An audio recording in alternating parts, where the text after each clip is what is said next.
ଆପଣଙ୍କ ଗାଡ଼ିର ପ୍ରଦୂଷଣ ପ୍ରମାଣପତ୍ର ବୈଧ ତ? ବୈଧ ପ୍ରଦୂଷଣ ପ୍ରମାଣପତ୍ର ତଥା ପିୟୁସିସି ନଥିଲେ ମିଳିବନି ତେଲ।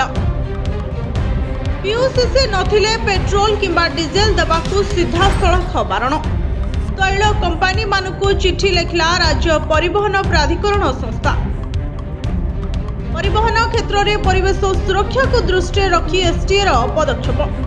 ମୋଟର ଯାନ ନିୟମ ଉଲ୍ଲଂଘନ କରି ପ୍ରଦୂଷଣ କରୁଥିବା ଯାନ ପାଇଁ ଅଙ୍କୁଶ।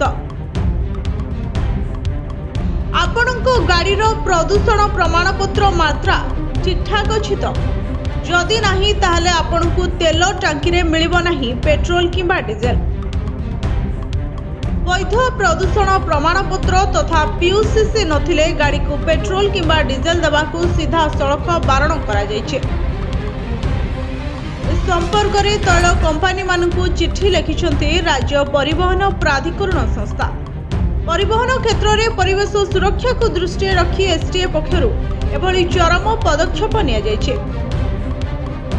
ମୋଟର ଯାନ ନିୟମ ଉଲ୍ଲଂଘନ କରି ପ୍ରଦୂଷଣ କରୁଥିବା ଯାନ ପାଇଁ ଏସ୍ଟିଏ ଅଙ୍କୁଶ ଲଗାଯାଇଛି। ପ୍ରଦୂଷଣ ପ୍ରମାଣପତ୍ର ଯାଞ୍ଚକୁ ଗୁରୁତ୍ୱ ଦେଇ ସମସ୍ତ ଟୋଲଗେଟ୍ରେ ଇ ଡିଟେକ୍ସନ ବ୍ୟବସ୍ଥାରେ ମଧ୍ୟ ଏହି ନିୟମକୁ ଅନ୍ତର୍ଭୁକ୍ତ କରାଯାଇଛି। ଓଡ଼ିଶାର ବିଭିନ୍ନ ଜିଲ୍ଲାରେ ବାୟୁ ଗୁଣବତ୍ତା ମାନକୁ ଉନ୍ନତ ରଖିବା ପାଇଁ ବିଶେଷ କରି ପରିବହନ ଯୋଗୁଁ ହେଉଥିବା ପ୍ରଦୂଷଣକୁ କମ୍ କରାଯାଇପାରିବ ବୋଲି ଆଶା କରାଯାଉଛି। ବ୍ୟୁରୋ ରିପୋର୍ଟ, जनता टीवी।